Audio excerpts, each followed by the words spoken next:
Good evening. I'd like to call to order the work session for February 6, 2025 for the Glynn County Board of Education. We'll move straight to it for items of information. Dr. Spence. We'll start off with Ms. Cody with the December financial report.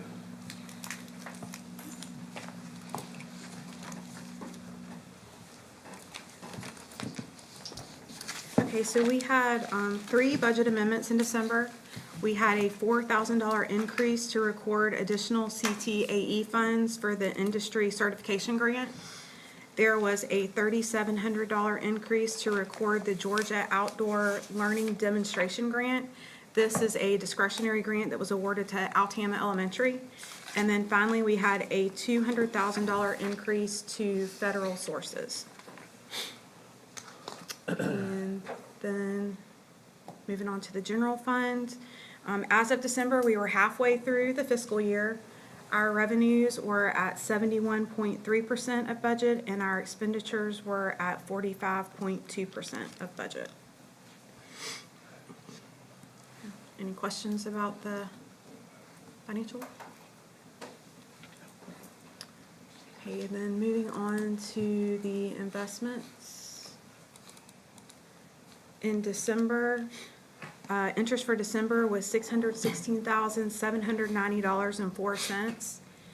The general operating account balance increased significantly, which is typical this time of year, as current year tax receipts are being received.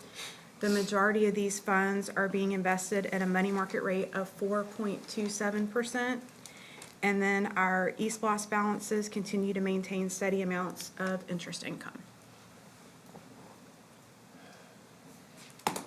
Any questions?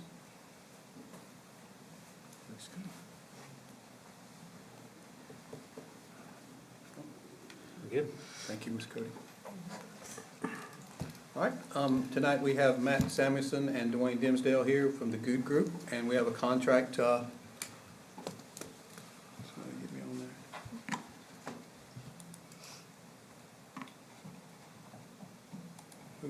So they've managed our eSPLOS since the beginning, eSPLOS 1, 2, 3, and 4. They're still managing 3 and 4, and we have a contract for them to manage our recently passed eSPLOS 5, which we'll begin collecting in April, and they will still continue to manage eSPLOS 3 and 4 along with 5. So I ask that we go into that agreement with them. Any questions? I don't see the fee included in the pages that are on. Right. Okay.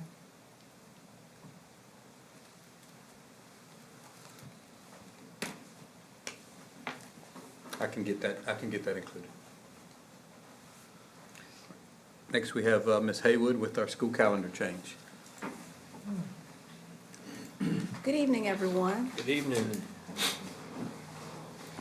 Tonight we are just giving information with regard to our school calendar. As you all know, we've had a number of starts and restarts to the school year. And so far this year, we've missed 8 days due to weather, inclement weather. And so although our strategic plan allows us some flexibility with regard to days, we want to get as many instructional days in as we possibly can.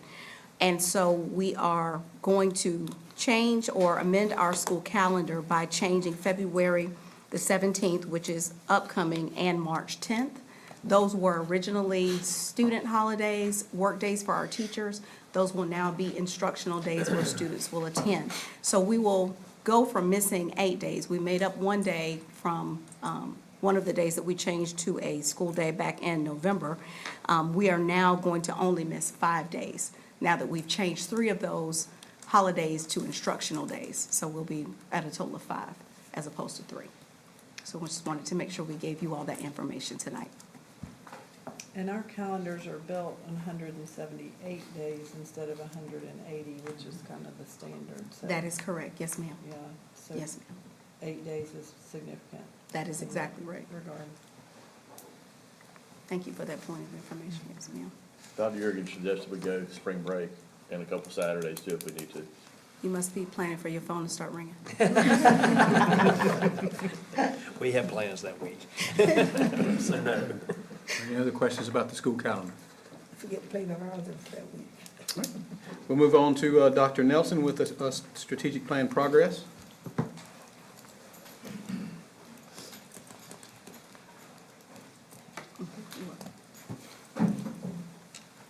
Good evening. Good Good evening. Name. Oop, that's a little. So we just have one slide tonight. We only have, we're gonna take a quick look at just 2 of our 5 strategic goal areas tonight, effective leadership and coherent instructional systems. Kind of how we've said in the past, this time of year, we don't have as many that will shift from in progress to completed just because of the time of year. So in preparation for the 2025 school year, some professional development was provided for clerical staff on June 17th and June 18th, 2024, led by Mrs. Pearl Britt, along with Dr. Forcina. And the professional development included information on school safety, digital tools, FERPA, and the Georgia Code of Ethics for Educators, which speaks to that first initiative there. More recently, a second session was led by Mrs. Sinitra Haywood, with school-level clerical staff to cover student attendance and legal guardianship regulations. Moving on, technical assistance sessions for data collection and action steps to correct those were provided to school administrators on September 17th, 2024, and September 19th, 2024. Time was also provided for an FTE work session with the Student Information Systems Specialist, Mrs. Charlene Spence. Dr. Julie Childers from the Georgia Department of Education was present for questions and clarification.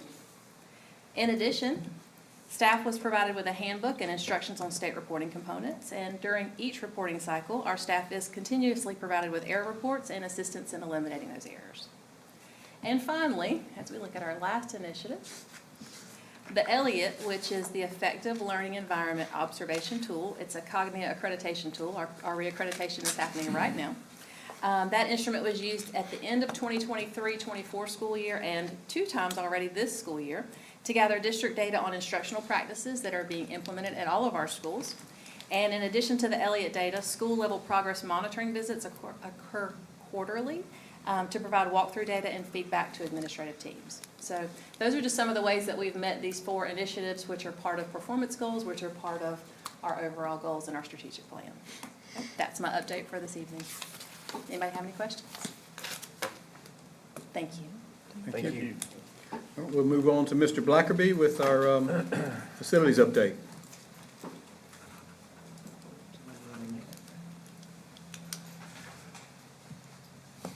Yeah, I'll start with the eSplosh project. So eSplosh 3, which are main thing we have going on there, is now the Performing Arts Center is coming up. If you've ridden down 4th Street, you'll see the steel is going up and a lot of progress is being made. To date, we have reimbursed around $1.2 million to the college for the construction out of the $20 million. So we're roughly 12% complete with our obligation of that. And again, I believe it's a year from now, we should be complete with that project. Other eSplosh projects, the BHS driveway, the new drop-off that we constructed over the last month. The awning has been completed. We are waiting on the lights for the awning, and we have some brick pavers we need to put around the edge of it to help with some drainage. But other than that, we're essentially done with that project as well. Is that in use already? Yeah, I know they used it last week when it was raining, because I know Mr. Turner texted me and said, can I bring the buses through? So, Good. local projects, we have the BHS Fieldhouse addition that's ongoing. We have completed the geothermal moving work that had to occur there, and have the building pad, the dirt brought in for that to be prepared, and hopefully here in the coming weeks, we'll begin the foundation work on that building. The other major local capital project we have right now is obviously the Board of Education renovation. Demolition on Wing 3 is essentially complete, and the duct work is being installed, as well as the rough end electrical, so we're moving along there. As you can see from out front, we are still working on the parking lot. Weather permitting, beginning Monday, Tuesday, we'll start laying asphalt out there with hopes of, by the end of next week, nearing completion of the parking lot. So that will greatly help our traffic around the building. far as the good report goes, we have, I've covered the projects, in the performing arts where we stand on that. Probably the only other thing to note is on page 5, the East Plus 4 receipts, we are still receiving receipts on East Plus 4 as late payments are being made to the Department of Revenue. This past month, we received a payment of around $27,000, and I believe that Mr. Dimsdale, the information he received when he had reached out to him in some inquiries about it, that they said we could continue to see payments trickle in over the course of the next 12 months. And I believe, Ms. Cody, you received confirmation that April, Yes. we're definitely on track to begin East Plus 5 collections. Would that be April 1st or to begin with? April 1st, yeah, and then we'll receive that collection at the end of May. All right, perfect. Any questions? Thank you. All right, Ms. Haywood with the Naviance renewal. Good evening again. We are asking the board to consider allowing us to move forward with the renewal of our Naviance platform that we use for our bridge bill components for grades 6 through 12. We will be utilizing federal Title IV-A funds for this purchase in the amount of $53,611.54. This is for all 4 middle schools and our high schools, to include the Golden Isles College and Career Academy. And this is the same platform that we've used for the last 4 years. Was there any increase from last year? About $1,000, Okay. not much. That's it. Any questions? Thank you. Ms. Haywood, talk about the vape detectors.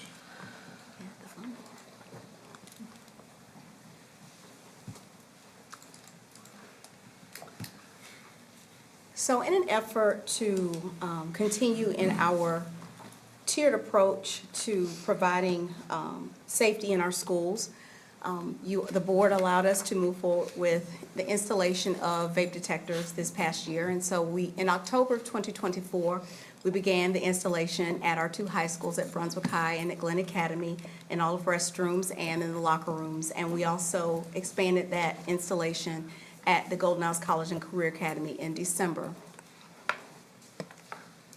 And one of the interesting things I wanted to make sure that we shared with you in terms of the safety component of this is that the detection of these devices expands beyond just vapes and nicotine versus THC. They also provide support with regard to air quality, also with sound. So it measures decibels in restroom areas, so if it goes beyond a certain decibel sound, it will alert those administrators if it's, maybe there's an altercation or if there's an argument or anything like that, they are alerted. The alerts come through an app on their cell phones, and they also receive an email as well. So they're notified once there's an alert from the actual device, and it also keeps a health index. And so one of the things we did when they were first installed is we created a baseline to see how are things happening, what's happening with those devices. And we're happy to report that after installing them and responding to them, we saw the numbers cut down almost to half. So when you think about what are the benefits of having them, now that students know that they're not as likely to use vapes in the restrooms. And as I mentioned, they measure different things, as I mentioned about the tamper. They also, if the device is tampered with, they are in the ceiling, so it's kind of difficult to get to. But if they are tampered with, there is an alert for that as well. As I mentioned about aggression and also help if there's any, like if somebody, there's certain words that may alert that there's something going on in the bathroom where somebody needs assistance. What is masking? Masking is if they're trying to spray cologne or something over the vape so that they think it's not being detected, so. And I'm not sure if you said this, but we talked about this too. It's not every person, it's every time that the vape goes Yes. off. So one kid could do it 6 times, so that counts 6 times. So, yes. So in the way that it measures, one student could be, or one person could be vaping and it's going to alert. So 200 vapes detections could really only be 20 people. Right. Because each time vapor is in the area, it's going to send an alert. So the numbers can be skewed a little bit, if you will. But one of the things that we realize is a huge benefit is the ongoing monitoring that's happening in the schools. And again, the benefit of seeing that the numbers cut down in almost half as a result of the installation. In some of the anecdotal conversations that I've had with the principals at the two high schools and of course at the Career Academy, the ongoing monitoring is exactly that. So not just during school hours, but even after school hours. So if, for example, Dr. Deppenhart and I talked about when the night high school is in his building, it's still detecting. So that's also alerts. Also, if any of our school buildings, if Brunswick High or Glynn Academy has any non-school related events that, say, the rentals are happening with their buildings, it's still going to detect and still alert. They do have the capability, however, to mute or to silence those notifications on their phone so that they are not being alerted, at 5:30 in the morning if somebody's in the building, that kind of thing. But, yeah, we're happy that with the installation, and I think, again, just from my conversations with the administrators, it has helped them with, it's been a huge deterrent, I'll just say it that way, with those behaviors in the schools. So I'll be happy to answer any questions that you may have. How many devices are we talking about? 137. If my numbers are, if I remember correctly, 137 total. So mine's not a question, more of a comment. Yes, ma'am. We call them vape detectors. I mean, clearly they're picking up a lot of that, but the area that's signified in red labeled aggression, so that's, I guess, the decibel Yes, ma'am. monitoring, you can see that significantly drop off after like the 4th or 5th day, which to me is a win on that because Absolutely. it's tough to monitor the restrooms, and we don't want fights starting in there or something That's like right. that. So I think that's, maybe wasn't the initial purpose, but, for the installation, but it's a good result of that Absolutely. too. Yeah. Absolutely. Any other questions for Ms. Haywood? So do you anticipate, when we look at discipline, you report in however many months? Yes, And sir. we look at this semester, do you anticipate the numbers for that going up, discipline referrals, or are we just kind of using it with the fact that we know it's happening, or are we really following up and trying to determine who's doing it? I know Yes, it's sir. dropped off, so We- that's my question, is are we Yes, sir. following So up we on saw it? a spike when Right. we first installed them, Sure. but we're now seeing those numbers decline because, again, they know that they're there. Gotcha. Okay. So, yes, sir. Great question. All right. Mr. Benson, we will move forward with the open gate update.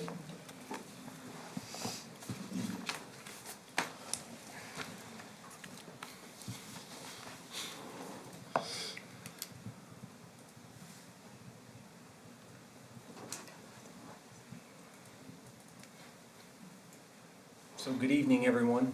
Good evening. So first off, we're happy to report that Open Gate, our weapons detection system, is up and running at all school locations, including FACES, GLC, GECA, the Board of Ed.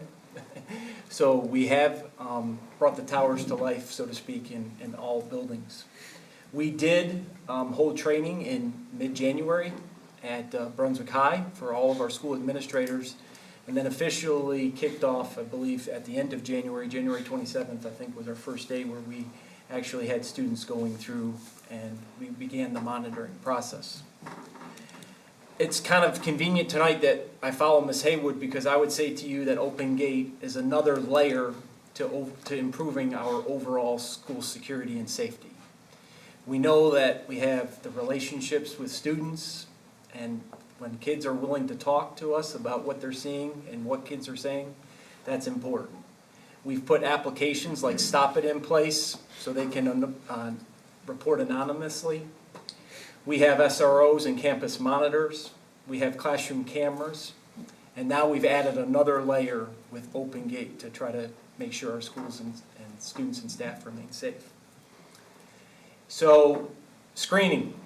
Screening starts first thing in the morning as students are dropped off whether it be the bus, whether they're a car rider and they come in with their parent, or they're a student that is a student driver. We continue screening throughout the day, and so all visitors that are coming on campus at this point are checked. Whether or not you just come in the building to check a student out, to drop something off, if you enter the main foyer lobby area, you are asked to go through. We have found at some of our locations that, we had a great plan to start, but maybe we need to have some additional equipment. So we've made a recommendation to purchase a few additional towers, and in some places we're looking to how we can add additional staff, because it is, you're watching for that alert, obviously. Our students, I would say, have become accustomed to this as part of and acclimated to this as part of their daily day.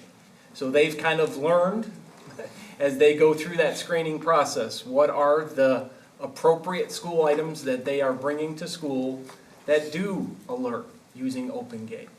These are things like musical instruments, sports equipment, that type of stuff.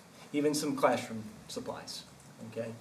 But if you go to each one of our schools, you'll see that our students have really become accustomed to, they've got processes in place so that they can arrive safely and on time to each of their classrooms. So we know, in full transparency, that some of our locations are more challenging than others, and we're continuing to work with those building administrators so that we can work through and try and implement this technology in all locations. Any questions for Mr. Benson? How tall are they? I think they're approximately 6 feet tall. Can you hold your bag above it and You it can. not go off? Yep. That's what I thought. Yep. And so we've seen that, Mr. Mandala, we've seen that at some of the high schools. Okay, so students that take a Chromebook or a laptop device, you'll see as they go through, they lift them up. Okay, binders are a little bit more challenging to do that with. So that's usually a supply that they'll pass around. The staff member that's monitoring will open the binder, kind of check, fold it back up, and hand it off to the student. So there's somebody, a school system employee, where they're at? There's multiple school system employees at each location. Yes, sir. Good, good. And something I didn't think of when we first started talking about this is we're screening the students coming off the buses too, correct? So that's a whole, like you said, it's a complexity that, we can't really get around having everybody come through the same area. The buses usually enter at the back of a lot of our schools, so we have to have multiple stations. Exactly. And what we have found in some of those locations, depending on the student enrollment at that school, we have multiple towers that are set up and multiple pathways to go through. Chief Davis and his staff have worked with our school administrators to identify some strategies. So one thing you'll see is they've changed the notification sound on one set of towers versus the other set, so we know what's going off. They've also worked with them on the sensitivity settings to make sure we're catching the bad stuff, but also allowing an easy flow of traffic. Have we started to use it at any sporting events yet? We did. If you were out last Friday night for the Brunswick High GA game, they were in full effect. As part of the pilot, these were towers that they brought out to our football game this fall, the BHS GA game, so we could get a better idea of what it looked like. So yes, sir, they're being implemented at those events as well. I walked through it at the region wrestling tournament. So 8 schools were at Brunswick High on Saturday last weekend. And then we'll have more this Saturday, many more teams, 4 different regions will come through. And they had them set up just inside the doors, like kind of in the vestibule area where the stairs are. So worked just fine. Let me just say this. There's been a lot of questions about Glynn Academy, a lot of complaints, a lot of people talking, because Glynn Academy has 6 city blocks. There is no way that we can completely lock that school down. And I remember when we started building the fence, when I was principal, the kids were going, oh, you're making this a prison. No, I'm just kind of making it like every other school. So that's where we're having some issues. It's gonna take some time. As the kids get used to it, it goes faster and faster and faster. And so it's gonna get better there. We just need to be patient and understand the kids, the teachers, the SROs, everyone needs to get used to it. How many are in the elementary schools? Is it just one? Oh, there are two. And they can move those around wherever, usually the back of the They'll bus. typically have one where the drop-off is, and then one for where the bus riders are. Yes. Have you found that moving them has affected any of the tweaks that have to be done? Again, is it, They are extremely easy to move, they're Yeah. portable, they're 100%. but the settings That's- don't change and it's not? As long as you keep them the same distance apart, if you move them and then they're like, you gotta keep them in a certain area apart. And they come with a matched pair, so you gotta make sure both towers are matched with, one another, so to speak. What we have found in some locations, if the ground is not level or the floor isn't level, that's where we sometimes have had issues too. So functionality wise, batteries, just, school system staff using them, everything's, they're easy. Yeah, I mean, we've got people, we've put things in place to make sure things are charged, things are ready. We've got assignments, new duties for staff members so that we have had stations covered. Yeah, that part's been great. It is a challenge when you've got, at our high schools, when you've got, let's just say approximately 2,000 students coming through the door every morning. And then you've got just a high traffic volume of visitors that come daily to the school. And just in where our main office secretaries sit, and, it's required people to take a new post, I think, so. Yeah. So we are actively monitoring. I just remember when the presentation was made before I was on the board listening, and they tried to make sure we understood. It was very simple and it was easily functional. It's good to hear that that's the case. Yeah. When Mr. Blackerby you went to see them in Waycross. You wanna talk about that in a second? Yeah, in Waycross, which they had the same challenges we did after talking to them, when they initially started. They had to adjust their settings because it was flagging way more than it should have.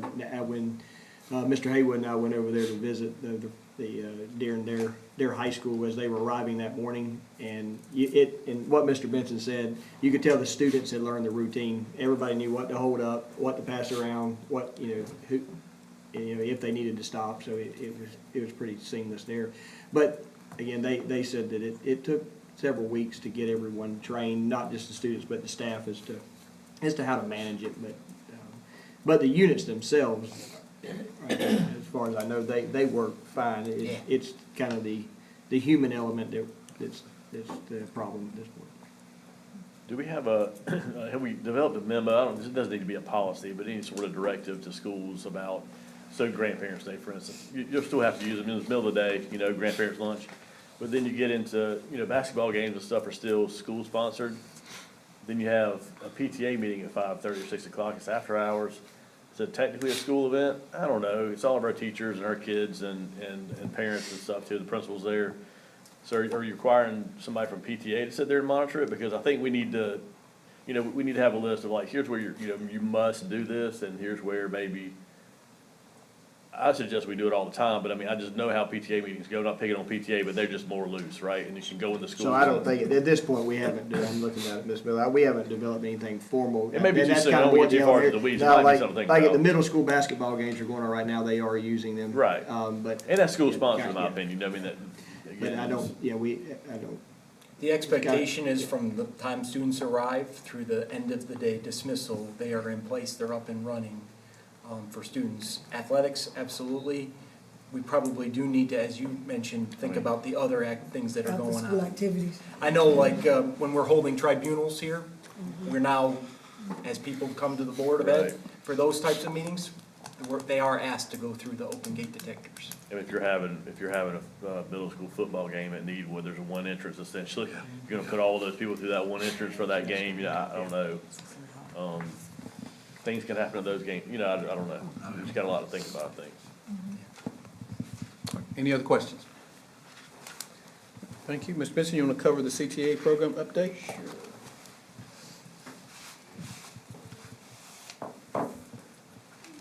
And for the record, kids don't like divesting their 3-ring binders.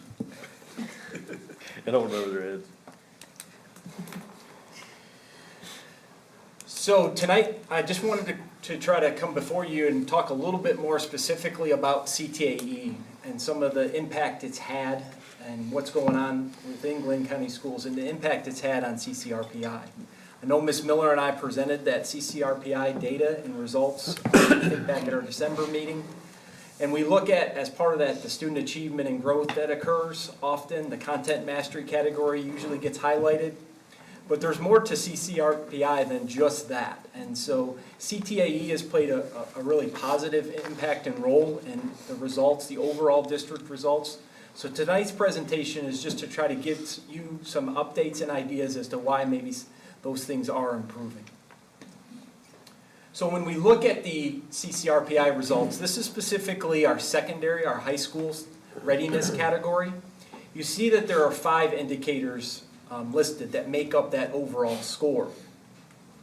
In 2024, our overall score was 83.1, and that was 4.1 points higher than the previous year, 2023. And it was actually 9.8 points higher than the state average for 2024. So I would say Glynn County, that's a point of celebration for us. The indicator is made up of 5 components, and each one of those is worth 20%, okay?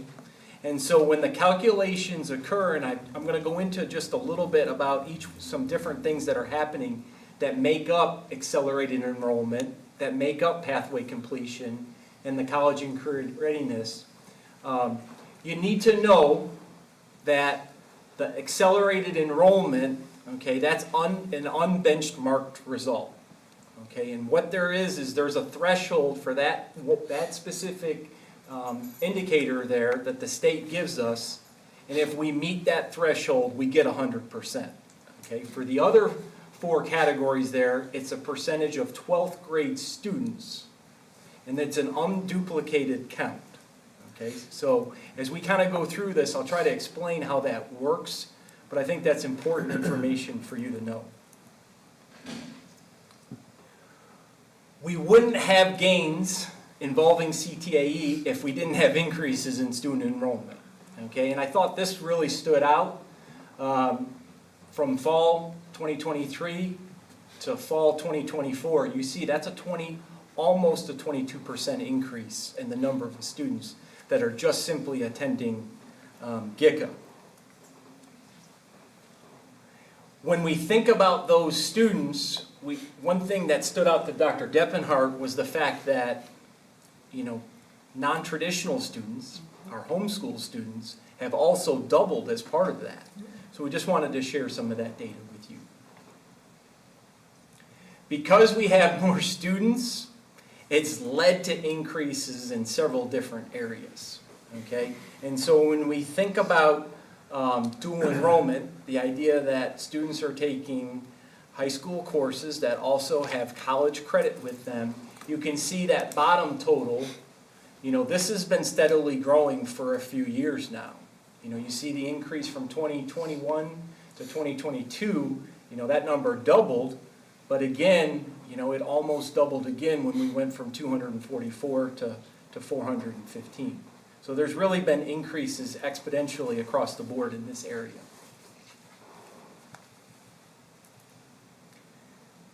Work-based learning, okay, for us is those seniors that participate, the 210 there, or the 194 is the number, it's the number of seniors that completed a work-based learning program, okay?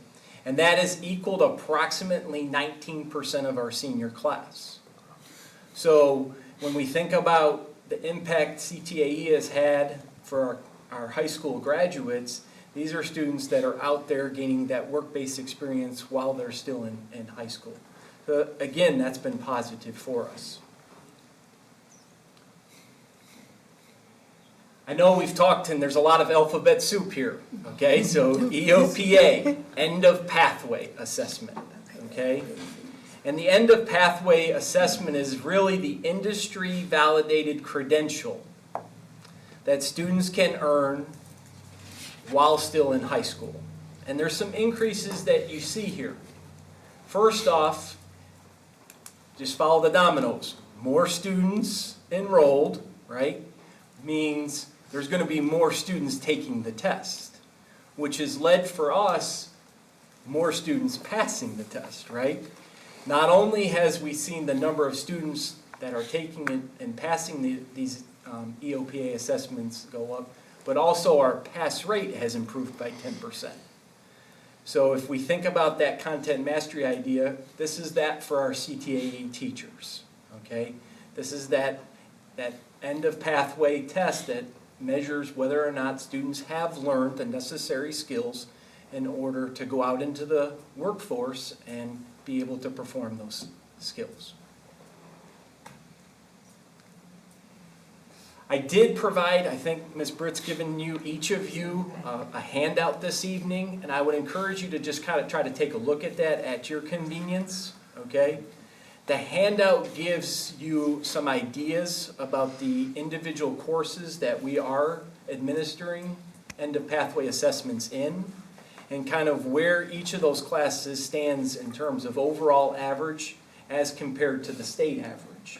I believe there's like 22 tests that are being administered at GICA alone, and within those 22 assessments, we are exceeding the state average in the majority of them. So certainly a celebration for us. The last, if you just kind of follow the dominoes here with me, so more students involved means more students taking CTA courses, which means more students participating in end of pathway assessments, has resulted in more students being considered pathway completers. You cannot be considered a pathway completer unless you pass the EOPA assessment.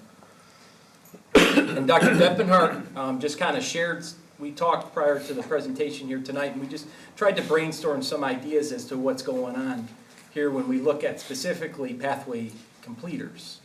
We know last year at GICA we added 4 additional pathways. So we know that partially that's part of the increase that's going on. We added workforce and career ready. We added heavy equipment operators. We added dental science, and we added fire science or EMT. The next thing that we kind of saw as we looked at these increases is that we also saw increases not only at GICA, but we've seen increases at the home base high school. Okay? So students participate in CTA courses in multiple locations, at our college and career academy and at their base high schools. And so just to kind of throw out some numbers here for you, the early childhood program at Brunswick High School doubled last year. The teaching as a profession at Glynn Academy did the same. Dr. Deppenhart has seen the welding class in the construction field, big increases. Last year, 30 welders. This year, 44 welders. So as we look at this, and we know that we feel like our community has kind of come around to the fact that not every student needs to go to college, and that the Glynn County Schools is a solution to workforce development. CTAE plays a huge role. And I know Dr. Deppenhart and his staff have held open houses. I know the high schools are talking more as they hold their parent-student registration nights. They're talking about the opportunities out at GICA and at the base high school. And what this has essentially led to is increased enrollment, increased EOPA, increased pathway completion, increased CCRPI results for us. And so it's been a really nice celebration over these past couple of years for this factor. Any questions that I can answer? What did you say about firefighters and EMTs? So That's one of the 4 new pathways that we added at GECA last year. You have a firefighter pathway? Yes, sir. The Fire science. Fire science and emergency medical response. Being a firefighter, 25 years, I'm like, they don't go together. Yeah. But fire science, I get. All right, thank you, Mr. Benson. Finally, we have Ms. Cody with a update of House Bill 581. We have talked about this in the past through the newsletter, so county mentioned it the other night in their work session, so I wanted to make sure you guys heard this, what we have.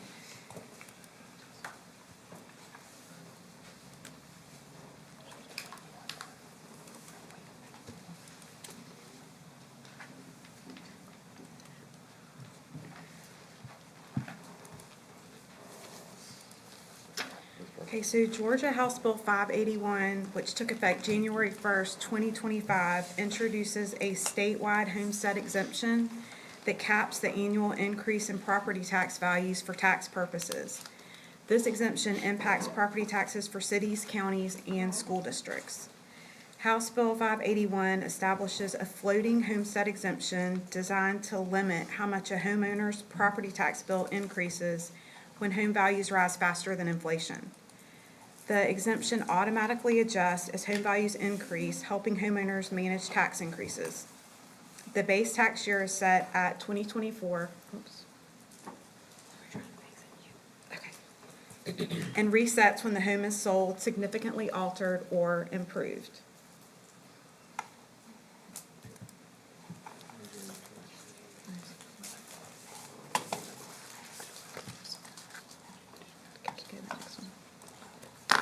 So a few facts to consider. To be eligible for a homestead exemption, the property must be the homeowner's primary residence. If multiple homestead exemptions are available, the property owner will receive the one that provides the largest benefit in a given year. Glynn County has enacted a homestead valuation freeze exemption, otherwise known as Scarlett Williams. This exemption freezes the valuation base year, which is the taxable year immediately preceding the year in which the homestead exemption was first granted. This valuation remains in place for as long as the homeowner owns and resides on the property and makes no major improvements. So since Scarlett Williams' homestead exemption is a valuation freeze and does not take into account inflation, the Scarlett Williams homestead exemption will always be the most advantageous to the homeowner in Glynn County. Many school districts are concerned that House Bill 581 will significantly reduce their local tax revenue over time. But because Glynn County Schools has been operating under Scarlett Williams since 2000, this is not a concern for us. There is a one-time opportunity to opt out of House Bill 581, and that must be done by March 1st.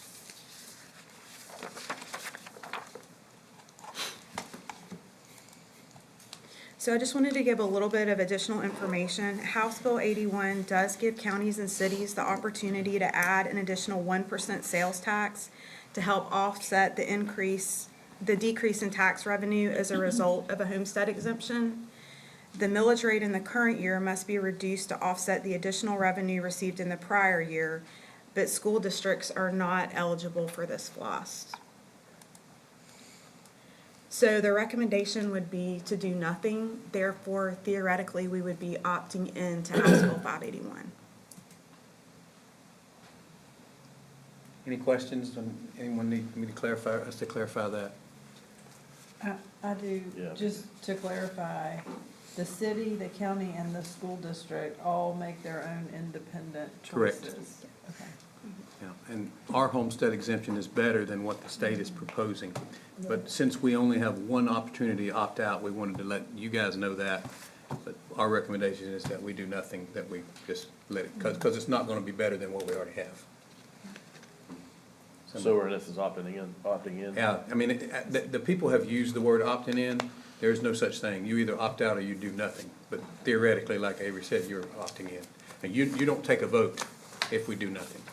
So if Scarlett Williams somehow down the road 20 years Right. becomes less Then we- advantageous, it would kick in, HB 581 would kick in. Correct. If you don't have Scarlett Williams right now, then HB 581 is gonna kick in next year.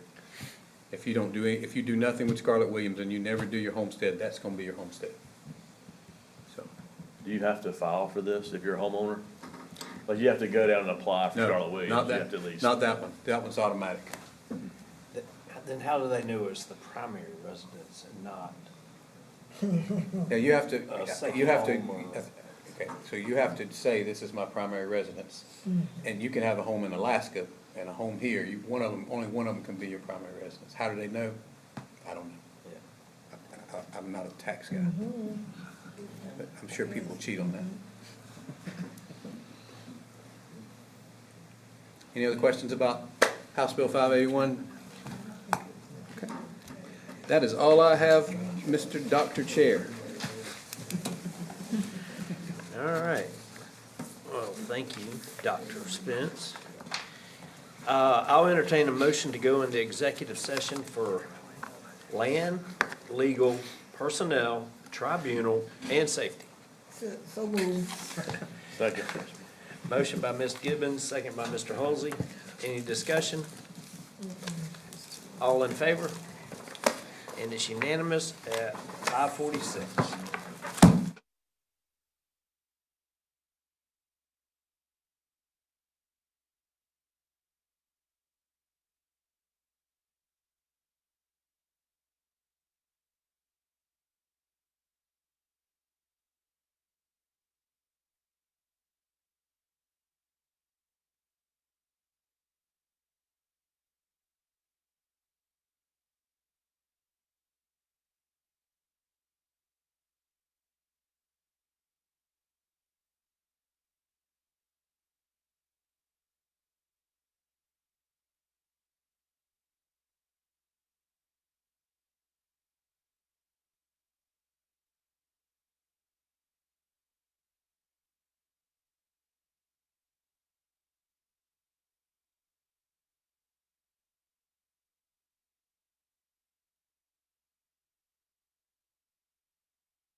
Return to open session by Mr. Hulsey, second by Ms. Gibbons.